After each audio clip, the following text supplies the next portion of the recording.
Hi friends, welcome to my YouTube channel Joy Kashyap Blog. কিন্তু আজি guys এইটো এটা ব্লগ ভিডিও নহয়, আজি এটা বহুত ডাঙৰ ঘটনা গৈছে। সেই ঘটনাটোৰ বিষয়ে আপোনালোকক মই কম আৰু কি ঘটনা কেনেকুৱা কি সব কেনে কৈ আছো চাই দাও। প্ৰথম যেতিয়া মই খবৰটো পাইছিলো মই ভাবিছিলো মিছা নেকি, কিন্তু যেতিয়া মই ইউটিউবত ফেসবুকত চালো এই বস্তুটোৰ ওপৰত, কিন্তু এইটো হল সঁচা ঘটনা।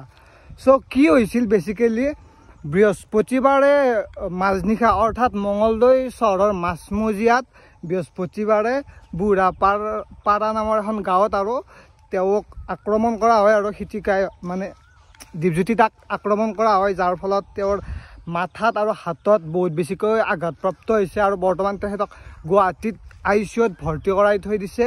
সো আমি এটাই আশা কৰোঁ অসমবাসী তেওঁ যাতে অতি সোনকালে সুস্থ হৈ আহে আমাৰ মাজত। মই আজিলৈকে এটা বস্তুৱে বুজি নাপালো যে চাওক, আপুনি যেতিয়া একো নহয় তেতিয়াও আপোনাক হাঁহিব, যেতিয়া আপুনি কিবা এটা কৰিব ট্ৰাই কৰিব তেতিয়াও হাঁহিব, যেতিয়া আপুনি সাকসেছ হৈ যায় নিজৰ লাইফত তেতিয়াও মানে মানুহে জ্বলি পকি মৰি থাকে। আৰু খিটিকাইকো সেই ইমান জনপ্ৰিয়তা লাভ কৰিছে, অসমবাসীৰ মৰম পাইছে, তাৰ কাৰণে তেওঁৰ যি হেটাৰ্ছ বুলিয়ে ক'ব লাগিব, তেওঁলোকে মানে কি খিটিকাইৰ ওপৰত আক্ৰমণ কৰি দিছে আৰু এনেকুৱা হৈছে আৰু কি ক'ম মানে আৰু ভাষা নাই। আৰু চবতকৈ ডাঙৰ কথা এইটোৱে হৈছে, মোক বহুতে বেয়া পাব এই কথাটো কোৱাৰ কাৰণে, আমাৰ অসমীয়া মানুহৰ কাম নাই। আপুনি চাওক, আমাৰ অসমীয়া মানুহ তাক কোনোবাই মাৰিছে, মাৰক দেই ঘণ্টাৰ ভিতৰত মাৰক এনেকুৱা কয়, কিন্তু যদি বিহাৰী ল'ৰা এটাক যদি আপুনি মাৰে ন, চিনি পাওক বা নাপাওক, কাষত যদি কোনোবা আছে বিহাৰী সি আহিব তাক বাচাব।